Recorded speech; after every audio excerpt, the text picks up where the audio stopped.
Assalamualaikum warahmatullahi wabarakatuh. Kami dari kelompok 1 yang beranggotakan saya sendiri, Hendra Wijaya Triwardana, dan rekan saya Syahrudin Sumir. Di sini kami ingin mempresentasikan materi tentang studi kelayakan bisnis. Materi pertama akan disampaikan oleh saya sendiri. Materi pertama yaitu pengertian studi kelayakan bisnis bank syariah. Studi kelayakan bisnis merupakan suatu kegiatan analisis yang dilakukan secara sistematis untuk menilai apakah suatu rencana usaha layak dijalankan atau tidak berdasarkan berbagai aspek tertentu. Kajian ini bertujuan untuk meminimalkan risiko kerugian serta memastikan bahwa usaha yang direncanakan memiliki potensi keberhasilan memadai. Dalam praktiknya, studi kelayakan bisnis menjadi dasar pertimbangan bagi investor, manajemen, maupun pihak perbankan dalam mengambil keputusan pendanaan atau pengembangan usaha. Lalu ada aspek-aspek studi kelayakan bisnis bank syariah. Yang pertama, aspek pasar dan pemasaran. Kedua, aspek teknis dan operasional. Ketiga, aspek manajemen dan sumber daya manusia. 4, aspek hukum. 5, aspek keuangan. Dan 6, aspek manajemen risiko. Lalu untuk tujuan studi kelayakan bisnis sendiri adalah tujuan utamanya studi kelayakan bisnis adalah untuk menilai apakah suatu rencana usaha layak dijalankan atau tidak berdasarkan berbagai aspek yang telah dianalisis.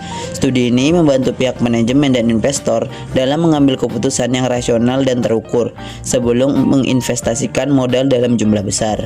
Dengan adanya studi kelayakan, risiko kegagalan usaha dapat diminimalkan karena keputusan didasarkan pada analisis yang sistematis dan objektif.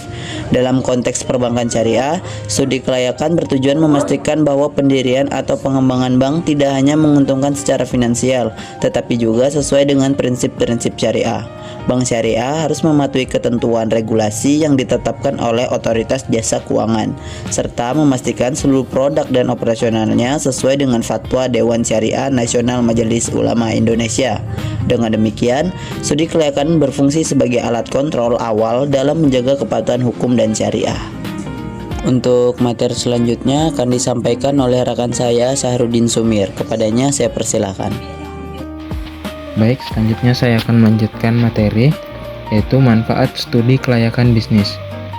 Studi kelayakan bisnis memberikan manfaat sebagai alat evaluasi awal sebelum suatu usaha dijalankan. Melalui analisis yang komprehensif, pelaku usaha dapat mengetahui potensi keuntungan maupun risiko yang mungkin timbul, sehingga dapat menghindari risiko kerugian yang tidak perlu. Dengan demikian, studi kelayakan dapat membantu meningkatkan kualitas perencanaan serta pengambilan keputusan dalam suatu organisasi atau bisnis. Selanjutnya, peran sistem informasi manajemen. Sistem informasi manajemen atau SIM memiliki peran strategis dalam studi kelayakan bisnis karena menjadi alat pendukung utama dalam pengumpulan, pengolahan, dan penyajian informasi untuk mengambil keputusan. Dalam proses studi kelayakan, data yang akurat dan relevan sangat dibutuhkan untuk menganalisis aspek pasar, keuangan, operasional, maupun risiko. Tanpa dukungan sistem informasi yang terintegrasi, hasil analisis dapat menjadi kurang akurat dan berpotensi menimbulkan kesalahan dalam perencanaan. Sekian presentasi dari kelompok kami. Terima kasih.